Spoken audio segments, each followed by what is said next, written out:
శ్రీ స్వామివారి చందనోదయ కార్యక్రమం సంబంధించి మనం భక్తులు 1,50,000 వరకు రావచ్చినటువంటి ఒక అంచనా ఉంది. ఆ మేరకు లాస్ట్ ఇయర్తో పోల్చుకుంటే ఇప్పుడు ఎలక్షన్ టైం అప్పుడు ఉన్నారు.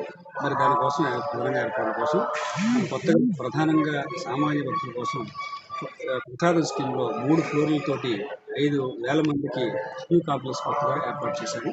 దాంట్లో మన అన్ని ఫెసిలిటీస్ తోటి సహా మనం చేయడం జరిగింది. ఇది అదనంగా మనం ఏర్పాటు చేసినటువంటి సమస్య అంటే సామాన్య భక్తులకు ప్రాధాన్యత కోసం. అదేవిధంగా ఎర్లియర్గా ఉన్నటువంటి క్యూ లైన్ సంబంధించి కానీ మిగతా అన్ని కూడా రిపేర్ చేస్తూ ఫ్యాన్స్, టాయిలెట్స్ ఇవన్నీ ఫెసిలిటీస్ ఉండేవిగా అన్ని ఏర్పాట్లు చేసుకున్నాము.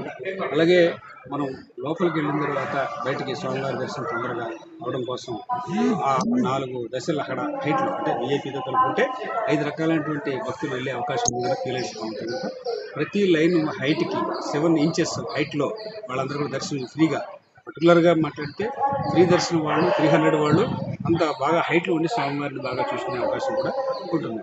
ఆ లెవెల్లో 7 ఇంచెస్ హైట్ ఉండేలాగా మనం ఏర్పాటు చేయడం జరిగింది. ఇక స్వామివారి ప్రసాదం ఖచ్చితంగా ఈసారి మా మినిస్టర్ గారి ఆదేశాల మేరకు లడ్డూని బయట ఉచితంగా అందించడానికి అన్ని ఏర్పాట్లు చేసుకున్నాం. అలాగే రెగ్యులర్గా ఇచ్చేటువంటి కదమ్మ ప్రసాదాన్ని కదమ్మాన్ని దద్దోజనాన్ని ఉదయం నుంచి సాయంత్రం వరకు కంటిన్యూస్గా ఏర్పాటు చేస్తాం.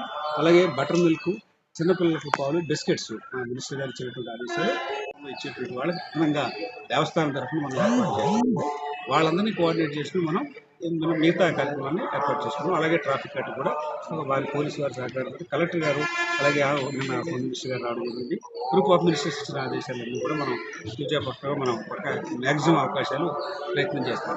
ట్రాన్స్పోర్ట్ సంబంధించి పబ్లిక్ అంతా కూడా సొంత వాహనాలు పైన లిమిటెడ్ ట్రాన్స్పోర్ట్ ఉండటం వల్ల కేవలం ఒక మినిమం విఐపి ఎవరైతే లోపల మన దర్శనాలు ఉంటాయో వాళ్ళ వెహికల్స్ మాత్రమే మనం ఇవ్వడము. మిగతా అందరికీ కూడా చక్కగా ఒక 40 ఏసీ బస్సులు మనం 1,500 రూపాయలు ఇచ్చే వాడికి, అలాగే 15 ఇన్నోవాలు ఏసీ ఇన్నోవాలు, అలాగే సామాన్య భక్తులు 300 రావడం కోసం 45 ఆర్టీసీ వారి దగ్గర బస్సులు మేము తీసుకుని దేవస్థానం నుంచి ఇవన్నీ మనం ఏర్పాటు చేస్తున్నాం.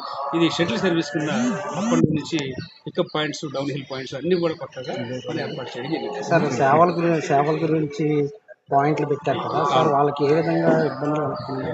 ఇప్పుడు మనం మధ్యలో క్యూ లైన్స్ లో ప్రధానమైన అంశం ఏంటంటే మనం వాళ్ళకి మద్యం కానీ బటర్ మిల్క్ కానీ ఇచ్చేటువంటి ఒక సెపరేట్ వేని ఎక్స్క్లూజివ్స్ ఏర్పాటు చేసి, అలాగే ఏ వాలంటీర్స్ మన దగ్గర చాలా మంది ముందుకు వచ్చారు వాళ్ళందరినీ ఒక స్ట్రీమ్ లైన్ చేసి ఒక డిప్యూటీ కలెక్టర్ గారి ఆధ్వర్యంలో ఒక కమిటీ ఏర్పాటు చేసి ఇలా ప్రతి దానికి ఒక కమిటీ ఏర్పాటు చేసుకున్నాం.